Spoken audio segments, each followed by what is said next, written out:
Welcome back guys. ನಾನು ಇವತ್ತು explain ಮಾಡೋದಕ್ಕೆ ಹೋಗ್ತಿದ್ದೇನೆ ಜಲ್ಗಾರ ಮೂವಿಯನ್ನ. ವೇಟ್ ಅಕ್ವಾಮ್ಯಾನ್ ಮೂವಿಯನ್ನ. ಏನಾಗ್ಬೋದು, ಒಂದು ಹುಡುಗನಿಗೆ ನೀರಿನಲ್ಲಿ ಫಿಶ್ ನ ರೀತಿ ತೇಲೋ ಶಕ್ತಿ ಬಂದ್ರೆ ಈ ಪವರ್ಸ್ ಎಲ್ಲ ಹೇಗೆ ಸಿಗುತ್ತೆ, ಮತ್ತೆ ಅಕ್ವಾಮ್ಯಾನ್ ನ ಕತೆ ಏನು, ಇದನ್ನ ನೋಡೋಣ. ಅದಕ್ಕಿಂತ ಮುಂಚೆ ವಿಡಿಯೋ ಒಂದು ಲೈಕ್ ಮಾಡಿ, ಚಾನಲ್ ಗೆ ಹೊಸಬರಾಗಿದ್ರೆ ಸಬ್ಸ್ಕ್ರೈಬ್ ಮಾಡಿ, ಕಮೆಂಟ್ ಅನ್ನ ಸ್ಕ್ರೋಲ್ ಮಾಡಿದ್ರೆ ನಿಮಗೆ ಹೈಪ್ ಬಟನ್ ಸಿಗುತ್ತೆ. ಸೊ ಹೈಪ್ ಬಟನ್ ಅನ್ನು ಕೂಡ ಕ್ಲಿಕ್ ಮಾಡ್ಬಿಡಿ. ಬನ್ನಿ ವಿಡಿಯೋನ ನೋಡೋಣ.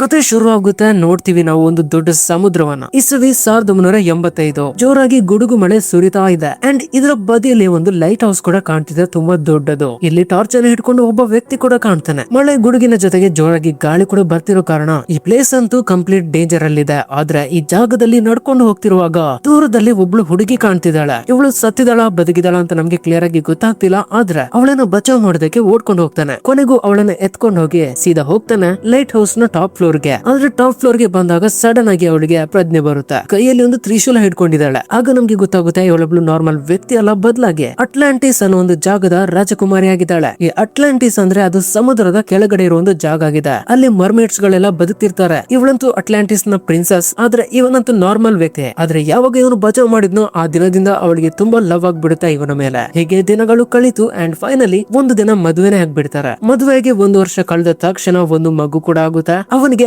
ಆರ್ಥರ್ ಅಂತ ಹೆಸರಿಡ್ತಾರೆ. ಇವಳ ತಾಯಿ ಒಬ್ಳು ಅಟ್ಲಾಂಟಿಸ್ ನ ಪ್ರಿನ್ಸಸ್ ಆಗಿರೋ ಕಾರಣ ಇವನಿಗೆ ಹುಟ್ಟುವಾಗ್ಲೇ ಒಂದು ಶಕ್ತಿ ಬಂದಿದೆ. ಅದೇನಂದ್ರೆ ಇವನ್ ಯಾವುದೇ ಒಂದು ನೀರಿನಲ್ಲಿರುವಂತ ಪ್ರಾಣಿಗಳ ಜೊತೆ ಮಾತಾಡಬಹುದು. ದೊಡ್ಡ ತಿಮಿಂಗಿಲನೇ ಆಗಿರ್ಲಿ ಅದರಲ್ಲಿ ಕೂಡ ಮಾತಾಡೋಕಾಗುತ್ತೆ. ಹೀಗೆ ಇವರದೊಂದು ಸಣ್ಣ ಫ್ಯಾಮಿಲಿ ತುಂಬಾ ಹ್ಯಾಪಿಯಾಗಿ ಲೈಫ್ ಅನ್ನ ಕಳೀತಾ ಇರುತ್ತೆ. ಆದ್ರೆ ಒಂದು ದಿನ ಅಟ್ಲಾಂಟಿಸ್ ನ ಆರ್ಮಿಗಳು ಫೈಟ್ ಮಾಡೋದಕ್ಕೆ ಬರ್ತಾರೆ. ಅಂದ್ರೆ ಅಟ್ಲಾಂಟಿಸ್ ನಲ್ಲಿರುವಂತ ಸೋಲ್ಜರ್ಸ್ ಗಳು ಇವರು ಯಾಕೆ ಬಂದಿದ್ದಾರೆ ಅಂದ್ರೆ ಅಟ್ಲಾಂಟಿಸ್ ನ ಪ್ರಿನ್ಸಸ್ ಇದ್ದಾಳಲ್ಲ ಇವಳನ್ನ ಕರ್ಕೊಂಡು ಹೋಗೋದಕ್ಕೆ. ಇವಳಂತೂ ಫೈಟ್ ಮಾಡಿ ಎಲ್ಲರನ್ನ ಕೂಡ ಪುಡಿ ಮಾಡ್ತಾಳೆ. ಸೊ ಇದು ಕಂಟಿನ್ಯೂಸ್ ಆಗಿ ಆಗ್ತಾನೆ ಇತ್ತು ಗಲಾಟೆ. ಹಾಗಾಗಿ ಒಂದು ದಿನ ಅವಳು ಆಲೋಚನೆ ಮಾಡ್ತಾಳೆ, ಈ ರೀತಿ ನಮ್ಮ ಮೇಲೆ ದಾಳಿ ಆಗ್ತಾ ಇದ್ರೆ ತನ್ನ ಗಂಡ ಹಾಗೂ ಮಗುವಿಗೆ ತುಂಬಾನೇ ತೊಂದರೆ ಆಗುತ್ತೆ. ಅದಕ್ಕೋಸ್ಕರ ತಾನು ಅವರಿಬ್ರಿಗೂ ಏನು ಆಗ್ಬಾರ್ದು ಅಂತ ಹೇಳಿ ವಾಪಸ್ ಅಟ್ಲಾಂಟಿಸ್ ಜಾಗಕ್ಕೆ ಹೋಗ್ತಾಳೆ. ಅದು ಕೂಡ ಫೈನಲ್ ಕೊನೆಯ ಗುಡ್ ಬೈ ಅನ್ನ ಹೇಳಿ. ಇದಾದ್ಮೇಲೆ ಸ್ವಲ್ಪ ಸಮಯದಲ್ಲೇ ಅಟ್ಲಾಂಟಿಸ್ ನಿಂದ ಒಬ್ಬ ಬರ್ತಾನೆ, ಜಸ್ಟ್ ನಮ್ಮ ಆರ್ಥರ್ ಅನ್ನ ಮೀಟ್ ಆಗೋದಕ್ಕೆ. ಯಾಕಂದ್ರೆ ಅವನ ಬಳಿ ಇದೆ ಶಕ್ತಿ. ಹೀಗಾಗಿ ಆರ್ಥರ್ ಗೆ ತುಂಬಾನೇ ಟ್ರೈನಿಂಗ್ ಮಾಡ್ತಾರೆ, ಫೈಟಿಂಗ್ ಸ್ಕಿಲ್ಸ್ ಗಳನ್ನೆಲ್ಲ ಹೇಳಿಕೊಡ್ತಾರೆ. ಹೀಗೇನೆ ತರಬೇತಿ ಶುರುವಾಗಿ ತುಂಬಾ ವರ್ಷಗಳ ನಂತರ ನಾವು ನೋಡ್ತೀವಿ ಆಲ್ಮೋಸ್ಟ್ 18 ವರ್ಷ ಆಗಿದೆ ಇವನಿಗೆ. ಅದಕ್ಕೋಸ್ಕರ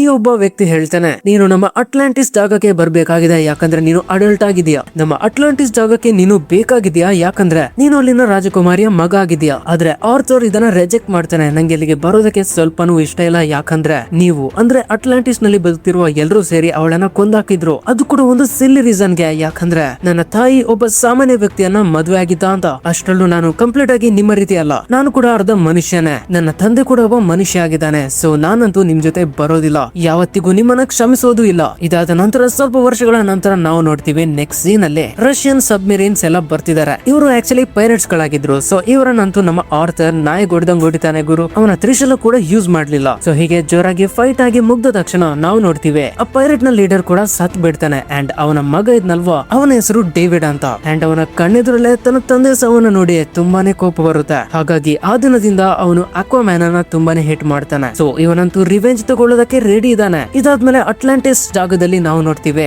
ಓರಮ್ ಅನ್ನೋ ಹೆಸರಿನ ಒಬ್ಬ ಸೋಲ್ಜರ್ ಇರ್ತಾನೆ. ಇವನು ಈ ಜಾಗದ ನೆಕ್ಸ್ಟ್ ರಾಜಕುಮಾರ ಆಗೋ ಎಲ್ಲಾ ಹಕ್ಕು ಇದೆ, ಯಾಕಂದ್ರೆ ಇವನು ಆರ್ಥರ್ ಗೆ ಒಂಥರ ಸಹೋದರ ರೀತಿ. ಆರ್ಥರ್ ಇಲ್ಲಿ ಇಲ್ಲದೆ ಇರೋ ಕಾರಣ ಇವನಿಗೆ ಚಾನ್ಸ್ ಇದೆ ಕಿಂಗ್ ಆಗೋದಕ್ಕೆ. ಓರಮ್ ಮೀಟ್ ಆಗ್ತಾನೆ ಇನ್ನೊಬ್ಬ ಕಿಂಗ್ ಅನ್ನ. ಅಂದ್ರೆ ಬೇಸಿಕಲಿ ಈ ಸಮುದ್ರದಲ್ಲಿ ಕೂಡ ತುಂಬಾ ರೀತಿ ಜಾಗಗಳಿವೆ. ಸೊ ಎಲ್ಲ ಜಾಗಗಳಿಗೂ ಅದರದೇ ಆದಂತಹ ಕಿಂಗ್ ಗಳಿರ್ತಾರೆ. ಓರಮ್ ಇವನಿಗೆ ಹೇಳ್ತಾನೆ, ಭೂಮಿಯಲ್ಲಿ ಬದುಕ್ತಿರೋ ಮನುಷ್ಯರೆಲ್ಲ ಈ ಸಮುದ್ರಕ್ಕೆ ಪ್ಲಾಸ್ಟಿಕ್ ಕಸ ಎಲ್ಲ ಹಾಕ್ತಿದ್ದಾರೆ, ಹೀಗಾಗಿ ಪೊಲ್ಯೂಷನ್ ಆಗ್ತಿದೆ. ಸೊ ನಾವು ಮನುಷ್ಯರನ್ನ ಕೊಲ್ಲೋದು ಒಳ್ಳೆ ಐಡಿಯಾ ಅಲ್ವಾ. ಹಾಗೆ ಇಲ್ಲಿ ಡಿಸ್ಕಷನ್ ಆಗ್ತಿರುತ್ತೆ. ಸೊ ನಮ್ಗೆ ಇಲ್ಲಿ ಕ್ಲಿಯರ್ ಆಗುತ್ತೆ ಒಂದು ವಿಷಯ, ಇಲ್ಲಿನ 4 ಜಾಗದಲ್ಲಿ 4 ಜನ ಕಿಂಗ್ಸ್ ಗಳಿದ್ದಾರೆ. ಮತ್ತೆ ಅವರಿಂದ ಪರ್ಮಿಷನ್ ಸಿಕ್ಕಿದ್ರೆ ಒಬ್ಬನಿಗೆ ಹೈ ಕಮಾಂಡರ್ ಆಗ್ಬಹುದು, ಅಂದ್ರೆ ಅವನು ಬೇರೆಯವರನ್ನ ಕೆಲಸ ಮಾಡಿಸಬಹುದು. ಅದು ನಮ್ಮ ಓರಮ್ಗೆ ಆಗೋದಕ್ಕೆ ಆಸೆ ಇದೆ, ರಾಜರಿಗೇನೆ ರಾಜರ ರೀತಿ. ಬಟ್ ಇಷ್ಟೆಲ್ಲ ಮಾತಾಡ್ತಿರುವಾಗ್ಲೇ ಒಂದು ಪೈರೇಟ್ ಗಳ ಅಟ್ಯಾಕ್ ಆಗುತ್ತೆ. ಈ ಸಬ್ಮರೀನ್ ಇಂದ ಎಲ್ಲ ಪುಡಿ ಮಾಡೋದಕ್ಕೆ ನೋಡ್ತಿದ್ದಾರೆ ಗುರು. ಈ ಕೆಂಪು ಮೀಸೆ ಕಿಂಗ್ ಕೂಡ ಬಿದ್ಬಿಟ್ಟ ಅಲ್ಲೇ. ಆದ್ರೆ ಓರಮ್ ಅಂತೂ ಇದನ್ನ ಹೇಗೋ ತಡೆದು ಕಿಂಗ್ ಅನ್ನ ಬಚಾವ್ ಮಾಡ್ಬಿಡ್ತಾನೆ. ಇದನ್ನ ನೋಡಿ ತುಂಬಾನೇ ಇಂಪ್ರೆಸ್ ಆಗಿ ಕಿಂಗ್ ಹೇಳ್ತಾನೆ, ನಂಗೆ ನೀನು ಹೆಲ್ಪ್ ಮಾಡಿದ್ಯಲ್ವಾ, ಹಾಗಾಗಿ ನಾನು ನಿನಗೆ ಸಾಥ್ ನೀಡ್ತೀನಿ ಅಂತ. ಅವನು ಲಿಟರಲಿ ಅವನ ಮಗಳನ್ನ ಮದುವೆ ಮಾಡಿ ಕೊಡಿಸ್ತೀನಿ ಅಂತ ಹೇಳ್ತಾನೆ. ಅವನ ಮಗಳ ಹೆಸರು ಮೀರಾ ಅಂತ. ಬಟ್ ಈ ಮೀರನಿಗಂತೂ ಈ ಮದುವೆ ಇಷ್ಟನೇ ಇಲ್ಲ. ಅದಕ್ಕೋಸ್ಕರ ಅವಳು ಭೂಮಿಯ ಮೇಲೆ ಬಂದು ಆರ್ಥರ್ ಅನ್ನ ಮೀಟ್ ಆಗ್ತಾಳೆ. ಆರ್ಥರ್ ಅಂತೂ ಚಿಲ್ಲಾಗಿ ನಿಂತಿದ್ದಾನೆ ಗುರು. ಮೀರಾ ಹೇಳ್ತಾಳೆ, ನಂಗೆ ಮದುವೆ ಮಾಡಿಸ್ತಾರಂತೆ ನನ್ನ ಅಟ್ಲಾಂಟಿಸ್ ಜಾಗದಲ್ಲೇ. ನಂಗಿದು ಸ್ವಲ್ಪನೇ ಇಷ್ಟ ಇಲ್ಲ, ಹೇಗಾದ್ರೂ ನಂಗೆ ಸಹಾಯ ಮಾಡ್ತೀಯಾ. ಅಷ್ಟರಲ್ಲೂ ನೀನು ಅಟ್ಲಾಂಟಿಸ್ ಜಾಗಕ್ಕೆ ಬಂದ್ರೆ ನಿನ್ನ ರಾಜ ಮಾಡ್ತಾರೆ. ಸೊ ನಂಗೆ ಅದು ಹೆಲ್ಪ್ ಆಗುತ್ತೆ. ಆರ್ಥರ್ ಅಲ್ಲಿ ರಿಜೆಕ್ಟ್ ಮಾಡ್ತಾನೆ, ನಂಗೆ ಅದೆಲ್ಲ ಇಷ್ಟ ಇಲ್ಲ ಅಂತ. ಮತ್ತೆ ಅಲ್ಲಿಂದ ಸೀದಾ ವೆಹಿಕಲ್ ಅಲ್ಲಿ ಹೋಗ್ತಾ ಇರ್ತಾನೆ ಗುರು. ಅವನ ಜೊತೆ ಅವನ ಅಪ್ಪ ಕೂಡ ಇರ್ತಾನೆ. ಹೀಗೆ ನೈಟ್ ಡ್ರೈವಿಂಗ್ ಮಾಡ್ತಿರುವಾಗ್ಲೇ ಜೋರಾಗಿ ಸುನಾಮಿ ಬರುತ್ತೆ. ಈ ಸುನಾಮಿ ಬರೋದಕ್ಕೆ ಕಾರಣ ಓರಮ್ ಆಗಿದ್ದಾನೆ. ಅವನ ಶಕ್ತಿಗಳಿಂದ ಈ ರೀತಿ ಮಾಡ್ತಿದ್ದಾನೆ ಭೂಮಿಗೆ ಅಟ್ಯಾಕ್. ಇದರಿಂದ ಆರ್ಥನ್ಗೆ ಏನು ಕೂಡ ತೊಂದರೆ ಇಲ್ಲ, ಆದ್ರೆ ಅವನಪ್ಪ ಒಬ್ಬ ಮನುಷ್ಯ ಆಗಿದ್ದಾನೆ. ಅವನಿಗೆ ಉಸಿರಾಟದ ತೊಂದರೆ ಆಗುತ್ತೆ. ಬಟ್ ಇದೇ ಟೈಮ್ಗೆ ಮೀರಾ ಇಲ್ಲಿ ಹೆಲ್ಪ್ ಮಾಡ್ತಾಳೆ. ಅವಳ ಶಕ್ತಿನ ಯೂಸ್ ಮಾಡ್ಕೊಂಡು ಆಕ್ಸಿಜನ್ ಸಿಗೋ ರೀತಿ ಈ ನೀರನ್ನ ಬ್ಲಾಕ್ ಮಾಡ್ಬಿಡ್ತಾಳೆ. ಸೊ ಆ ಒಂದು ದಿನ ಮೀರನ ಮೇಲೆ ಇವನಿಗೆ ನಂಬಿಕೆ ಬರುತ್ತೆ. ಸೊ ನಿಂಗೆ ಸಹಾಯ ಮಾಡೋದಕ್ಕೆ ರೆಡಿ ಇದೀನಿ ಅಂತ ಹೇಳ್ತಾನೆ. ಹೀಗಾಗಿ ಮಿಷನ್ ಗೆ ಅವಳ ಜೊತೆಗೆ ಹೋಗ್ತಾನೆ ಸೀದಾ ನೀರಿನ ಒಳಗಡೆ. ಫಸ್ಟ್ ಇವರು ಹೋಗಿ ಮೀಟ್ ಆಗೋದು ಇವನ ಟೀಚರ್ ಅನ್ನ.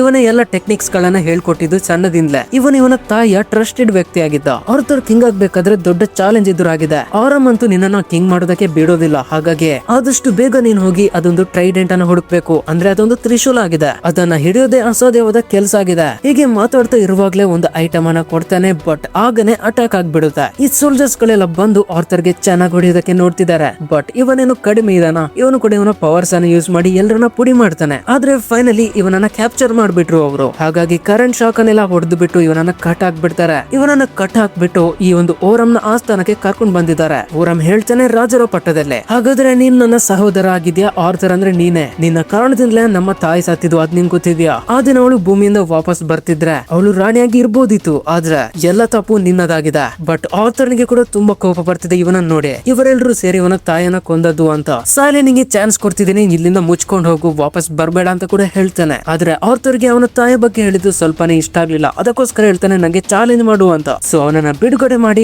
1 vs 1 ಚಾಲೆಂಜ್ ಮಾಡ್ತಾರೆ. ಆರ್ಥರ್ ವರ್ಸಸ್ ಓರಮ್ ನ ನಡುವೆ ಫೈಟ್ ನಡೀತಿದೆ. ನಮ್ಗೆ ಇಲ್ಲಿ ಕ್ಲಿಯರ್ ಆಗ್ತಿದೆ ಓರಮ್ ಅಂತೂ ಗೆಲ್ಲೋ ಚಾನ್ಸಸ್ ಜಾಸ್ತಿ ಇದೆ. ಯಾಕಂದ್ರೆ ಇದು ಫೈಟ್ ನಡೆಯುತ್ತಿರೋದು ನೀರಿನೊಳಗಡೆ. ಮತ್ತೆ ಆರ್ಥರ್ ಎಷ್ಟು ಎಕ್ಸ್ಪೀರಿಯನ್ಸ್ ಇಲ್ಲ ನೀರಿನೊಳಗಡೆ ಫೈಟ್ ಮಾಡಿ. ಆದ್ರೂ ಕೂಡ ಕೈಯಲ್ಲಿ ಎಷ್ಟು ಸಾಧ್ಯ ಆಗುತ್ತೆ ಅಷ್ಟು ಹೊಡೆಯೋದಕ್ಕೆ ನೋಡ್ತಾನೆ. ಓರಮ್ ನಾಯಿ ಹೊಡೆದಂಗ್ ಹೊಡಿತಿದ್ದಾನೆ ಗುರು. ತುಂಬಾನೇ ಏಟ್ ಆಗ್ತಿದೆ ಇಲ್ಲಿ. ಆರ್ಥರ್ ಸಾಯೋದೊಂದು ಬಾಕಿ ಇತ್ತು ಇಲ್ಲಿ. ಅದೇ ಟೈಮ್ಗೆ ಮೀರಾ ತನ್ನ ಸಬ್ಮರೀನ್ ಅನ್ನ ಹಿಡ್ಕೊಂಡು ಆ ಜಾಗಕ್ಕೆ ಬರ್ತಾಳೆ. ಪಕ್ಕ ಆರ್ಥರ್ ಅನ್ನ ಹಾಕ್ಬಿಡ್ತಾಳೆ. ಇದಾದ್ಮೇಲೆ ಒಂದು ದಿನದ ನಂತರ ತುಂಬಾ ರೆಸ್ಟ್ ಮಾಡಿದ್ಮೇಲೆ ಇವರಿಗೆ ಹುಡುಕ್ಬೇಕಾಗಿದೆ ಟ್ರೈಡೆಂಟ್. ಅದಕ್ಕೋಸ್ಕರ ಒಂದು ಸಹಾರಾ ಮರುಭೂಮಿಗೆ ಹೋಗ್ತಾರೆ. ಈ ಜಾಗದಲ್ಲಿ ಆ ತ್ರಿಶೂಲ ಇರೋದು. ಸೊ ಇಲ್ಲಿ ಸರ್ಚ್ ಮಾಡ್ತಾ ಗುಹೆ ಒಳಗಡೆ ಬಂದಾಗ ಗೊತ್ತಾಗುತ್ತೆ ಈ ಗುಂಡಿ ಒಳಗಡೆ ಆ ಒಂದು ಡಬ್ಬವನ್ನ ಹಾಕಬೇಕು. ಇವನ ಟೀಚರ್ ಕೊಟ್ಟಿದ್ದದು ಆ ದಿನ. ಇದನ್ನ ಹಾಕಿದಾಗ ಹಾಲೋಗ್ರಾಫಿಕ್ ಅಲ್ಲಿ ಒಂದು ದೇವರ ರೀತಿ ಕಾಣುತ್ತೆ. ಇದು ಒಂದು ಮೆಸೇಜ್ ಕೊಡುತ್ತೆ. ಅದೇನಂದ್ರೆ ನಿಮ್ಗೆ ಈಗ ಫಸ್ಟ್ ಹೋಗ್ಬೇಕಾಗಿದೆ ಇಟಲಿಗೆ. ಇಟಲಿಗೆ ಹೋದಾಗ ನಿಮ್ಗೆ ಒಂದು ಕೋಆರ್ಡಿನೇಟ್ ಸಿಗುತ್ತೆ. ಮತ್ತೆ ಅದು ಯಾವ ಜಾಗವನ್ನು ಹೇಳುತ್ತೋ ಅಲ್ಲಿ ನಿಮ್ಗೆ ಈ ತ್ರಿಶೂಲ ಸಿಗುತ್ತೆ. ಇನ್ನೊಂದು ಕಡೆ ಅಂತೂ ಆರಮ್ ಅಂತೂ ಭೂಮಿಯ ಮೇಲೆ ಪ್ರವೇಶ ಮಾಡ್ತಾ ಇರುವಾಗ ನೋಡ್ತಾನೆ ಇಲ್ಲಿ ರಷ್ಯನ್ ಡೇವಿಡ್ ಕಾಣ್ತಾನೆ. ಅದೇ ಸ್ಟಾರ್ಟಿಂಗ್ ಅಲ್ಲಿ ನಾವು ನೋಡಿದ್ವಲ್ವಾ, ಇವನು ತುಂಬಾನೇ ಹೇಟ್ ಮಾಡ್ತಿದ್ದ ನಮ್ಮ ಅಕ್ವಾಮ್ಯಾನ್ ಅನ್ನ. ಯಾಕಂದ್ರೆ ಆರ್ಥರ್ ಕೊಂದಿದ್ದ ಇವನ ತಂದೆಯನ್ನ. ಅಂಡ್ ಜೊತೆಗೆ ಇಲ್ಲಿ ದೊಡ್ಡ ಸೀಕ್ರೆಟ್ ನಮ್ಗೆ ಗೊತ್ತಾಗುತ್ತೆ. ಆ ಒಂದು ದಿನ ಸಡನ್ ಆಗಿ ರಷ್ಯನ್ ಸಬ್ಮರೀನ್ ಇಂದ ಅಟ್ಯಾಕ್ ಆಗಿರುತ್ತೆ ಅಲ್ವಾ. ಅದನ್ನ ಆರಮ್ ಒಬ್ಬ ಕಿಂಗ್ ಅನ್ನ ಬಚಾವ್ ಮಾಡಿದಾಗ ಆಕ್ಟಿಂಗ್ ಮಾಡಿದ್ದು ಅದು ಆಲ್ರೆಡಿ ಸ್ಕ್ರಿಪ್ಟೆಡ್ ಆಗಿತ್ತು. ಯಾಕಂದ್ರೆ ಅವನು ಬೇರೆಯವರ ವಿಶ್ವಾಸವನ್ನ ತಗೊಂಡು ಲಾಸ್ಟ್ ಗೆ ಅವನೇ ರಾಜ ಆಗ್ಬೋದು ಅಂತ. ಆ ಒಂದು ದಿನ ಕಿಂಗ್ ಒಂದು ಉಡುಗೊರೆ ಕೂಡ ಕೊಟ್ಟಿರ್ತಾನೆ. ಅದೇನಂದ್ರೆ ಈ ಒಂದು ಸೂಟ್ ಆಗಿದೆ ನೋಡಿ. ಇದನ್ನ ಹಾಕೊಂಡವರಿಗೆ ಒಂಥರ ಪವರ್ ಸಿಗುತ್ತೆ, ಲೇಸರ್ ಗನ್ ತರ. ಸೊ ಇಲ್ಲಿ 2 ಜನ ವಿಲನ್ಸ್ ಗಳು ಸೇರಿ ಆರ್ಥರ್ ನ ಫೀಲ್ಡಿಂಗ್ ಸೆಟ್ ಮಾಡೋದ್ರಲ್ಲಿದ್ದಾರೆ. ಈಗ ಸೀನ್ ಚೇಂಜ್ ಆಗುತ್ತೆ. ನಾವು ಅಟ್ಲಾಂಟಿಸ್ ನಲ್ಲಿರುವ ಇನ್ನೊಂದು ಕಿಂಗ್ ಅನ್ನ ನೋಡ್ತೀವಿ. ಈ ಜಾಗದ ಹೆಸರು ಕಿಂಗ್ಡಮ್ ಆಫ್ ಫಿಶರ್ ಮ್ಯಾನ್ ಅಂತ. ಇವನನ್ನ ಓರಮ್ ಬಂದು ಕೊಂದ್ ಬಿಡ್ತಾನೆ. ಅಂಡ್ ಇಲ್ಲಿಯ ಜಾಗವನ್ನ ತಗೊಳ್ಳೋದಕ್ಕೆ ಪೂರ್ತಿ ಇವನ ಆಳ್ವಿಕೆಯಲ್ಲೇ ನಡಿಬೇಕು ಅನ್ನೋ ಈಗೋ ಇದೆ. ಸೊ ಇವನನ್ನ ಮೋಸದಲ್ಲಿ ಡಿಫೀಟ್ ಮಾಡಿ ಅಲ್ಲಿದ್ದಂತ ಜನಗಳನ್ನ ಕರ್ಕೊಂಡು ಬಂದು ಅಲ್ಲಿ ಕೆಲವೊಂದು ಟೆಕ್ನಾಲಜಿಗಳನ್ನ ಬಳಸ್ಕೊಂಡು ಒಂದು ಸೂಟ್ ಕೂಡ ಮಾಡ್ತಾನೆ ನಮ್ಮ ಡೇವಿಡ್. ಈ ಒಂದು ರೋಬೋಟಿಕ್ ಸೂಟ್ ಅನ್ನ ಮಾಡಿದ್ಮೇಲೆ ಇದಕ್ಕೆ ಹೆಸರಿಡ್ತಾನೆ. ಜೊತೆಗೆ ಈ ಸೂಟ್ ಅನ್ನ ಕರೀತಾನೆ ಬ್ಲಾಕ್ ಮೆಂಟಾ ಅಂತ. ಇದರ ನೆಕ್ಸ್ಟ್ ಸೀನ್ ಅಲ್ಲಿ ನಾವು ನೋಡ್ತೀವಿ ಆರ್ಥರ್ ಮತ್ತೆ ಮೀರಾ ಜೊತೆಗಿದ್ದಾರೆ. ಇವರು ಇಟಲಿಯ ಜಾಗದಲ್ಲೇ. ಇವರು ಇಲ್ಲಿ ತ್ರಿಶೂಲವನ್ನ ಹುಡುಕ್ತಾ ಇರುವಾಗ್ಲೇ ಸಡನ್ ಆಗಿ ಇಲ್ಲಿ ಅಟ್ಯಾಕ್ ಮಾಡ್ತಾನೆ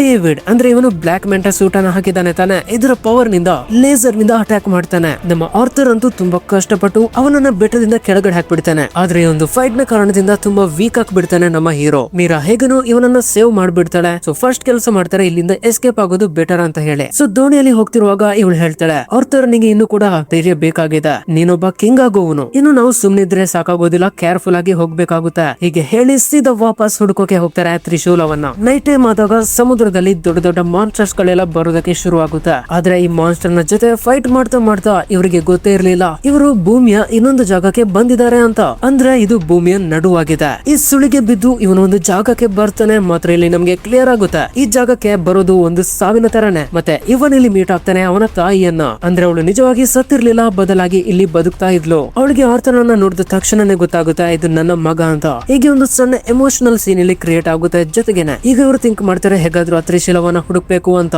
ತ್ರಿಶೂಲವನ್ನ ಹುಡುಕ್ಬೇಕಂದ್ರೆ ಈ ಹರಿತಾ ಇರುವ ನೀರನ್ನ ಕ್ರಾಸ್ ಮಾಡಿ ಒಳಗೋಗ್ಬೇಕು. ಸೊ ಆರ್ಥರ್ ಒಬ್ಬನೇ ಹೋಗ್ತಾನೆ. ಇಲ್ಲಿಂದ ಇವನು ಬೇರೆನೆ ಒಂದು ಸಮುದ್ರದ ಲೋಕಕ್ಕೆ ಬಂದಿದ್ದಾನೆ. ಆದ್ರೆ ಕಣ್ಣ ಎದುರಲ್ಲೇ ಏನೋ ತ್ರಿಶೂಲ ಕಾಣ್ತಿದೆ. ಬಟ್ ಅದು ಅವನಿಗೆ ಸಿಗ್ಬೇಕಂದ್ರೆ ಮೊದ್ಲು ಇವನು ಫೈಟ್ ಮಾಡ್ಬೇಕಾಗುತ್ತೆ ಲಿವಿಯತನ್ ಅನ್ನೋ ದೊಡ್ಡ ದೈತ್ಯ ಪ್ರಾಣಿಯಿಂದ. ಸೊ ಇಲ್ಲಿ ಒಂದು ದೊಡ್ಡ ಫೈಟ್ ನಡೆಯುತ್ತೆ. ಯಾಕಂದ್ರೆ ಲಿವಿಯತನ್ ಒಂಥರ ಆ ತ್ರಿಶೂಲದ ದ್ವಾರಪಾಲಕ ಇದ್ದಾಗ. ಈ ದೊಡ್ಡ ದೈತ್ಯ ಲಿವಿಯತನ್ ಹೇಳುತ್ತೆ, ಈ ಸಮುದ್ರಕ್ಕೆ ಯಾರೆಲ್ಲ ಇಷ್ಟರವರೆಗೆ ಬಂದಿದ್ದಾರೆ ಎಲ್ಲರನ್ನು ಕೂಡ ನಾನು ಕೊಂದಿದ್ದೀನಿ. ಯಾಕಂದ್ರೆ ಯಾರಿಗೂ ಆ ತ್ರಿಶೂಲವನ್ನು ಹಿಡಿಯೋ ತಾಕತ್ತಿಲ್ಲ ಅಥವಾ ಅವರಿಗೆ ಅದನ್ನ ಹಿಡಿಯೋ ಯೋಗ್ಯತೆ ಇಲ್ಲ. ಆದ್ರೆ ನಮ್ಗೆ ಗೊತ್ತಾಗುತ್ತೆ ಇದೆಲ್ಲ ನಮ್ಮ ಆರ್ಥರ್ನಿಗೆ ಕೇಳ್ತಿದ್ದೆ. ಯಾಕಂದ್ರೆ ನಿಮ್ಗೆ ಶುರುವಲ್ಲೇ ಹೇಳಿದ್ದೆ, ನಮ್ಮ ಆರ್ಥರ್ನಿಗೆ ಬಾಲ್ಯದಿಂದಲೂ ಒಂದು ಪವರ್ ಇತ್ತು. ಯಾವುದೇ ಒಂದು ಜಲಜೀವಿಗಳ ಜೊತೆ ಅವನು ಮಾತಾಡಬಹುದು. ಹಾಗಾದ್ರೆ ನಿನ್ನ ಹೆಸರು ಲಿವಿಯತನ ಅಂತ ಕೇಳ್ತಾನೆ. ಸದಾ ಲಿವಿಯತನ್ಗೆ ಶಾಕ್ ಆಗುತ್ತೆ, ನನ್ ಬಗ್ಗೆ ಅವನಿಗೆ ಗೊತ್ತಾಯ್ತು. ಹಾಗಾದ್ರೆ ಇದೇ ಮೂಮೆಂಟ್ ಗೆ ನಾನು ಕಾಯ್ತಿದ್ದದ್ದು ನಿಜವಾಗ್ಲೂ ಈ ತ್ರಿಶೂಲ ಇವನ ಕೈಗೆ ಸಿಗ್ಬೇಕಾಗಿದೆ. ಯಾಕಂದ್ರೆ ಇವನಿಗೆ ಯೋಗ್ಯತೆ ಇದೆ ಅಂತ ಗೊತ್ತಾಗುತ್ತೆ. ಸೊ ಹೋಗಿ ನಿಮ್ಮ ತ್ರಿಶೂಲವನ್ನ ಸ್ವೀಕಾರ ಮಾಡಿ ಅಂತ ಹೇಳಿ ಅವನನ್ನ ಅಲ್ಲಿ ಬಿಟ್ಬಿಡುತ್ತೆ. ಹೀಗಾಗಿ ಪೂರ್ತಿ ಶಕ್ತಿ ಸಿಗುತ್ತೆ ಅವನು ತ್ರಿಶೂಲವನ್ನ ಮುಟ್ಟಿದಾಗ.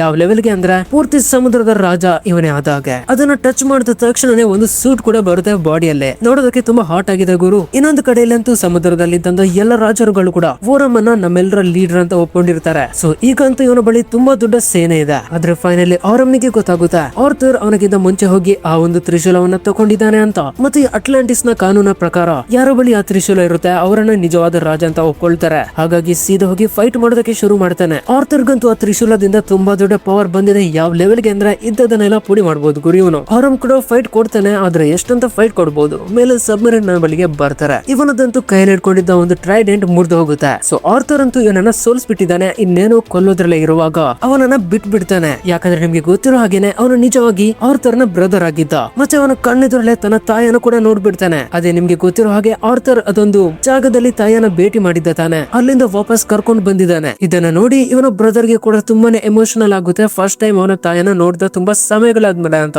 ಅವನಿಗೇನೋ ಖುಷಿ ಆಗ್ಬಿಡ್ತು. ಆದ್ರೆ ಇಲ್ಲಿನ ಸೋಲ್ಜರ್ಸ್ ಅಂತೂ ಇವನಿಗೆ ಸ್ವಲ್ಪ ವರ್ಷಗಳು ಜೈಲು ವಾಸ ಅಂತ ಹೇಳಿ ಕರ್ಕೊಂಡು ಹೋಗ್ತಾರೆ. ಹೀಗೆ ಎಲ್ರು ಒಟ್ಟಾದ್ರು ನಮ್ಮ ಹೀರೋ ಇಲ್ಲಿನ ಸಮುದ್ರದ ರಾಜ ಆದ. ಸೊ ಇದಾಗಿತ್ತು ನಮ್ಮ ಜಲಕಾರನ ಕತೆ. ಇಲ್ಲಿಗೆ ಕತೆ ಮುಗಿಯುತ್ತೆ. ಸೊ ಗೈಸ್ ಈ ಕತೆ ಹೇಗಿತ್ತು, ನನ್ನ ಎಕ್ಸ್ಪ್ಲನೇಷನ್ ಹೇಗಿತ್ತು ಅಂತ ಕಮೆಂಟ್ ಮಾಡಿ. ಮತ್ತೆ ಸಿಗೋಣ ಇನ್ನೊಂದು ರೋಚಕ ವಿಡಿಯೋ ಜೊತೆ. ಜೈ ಕರ್ನಾಟಕ ಮಾತೆ. ಪೀಸ್.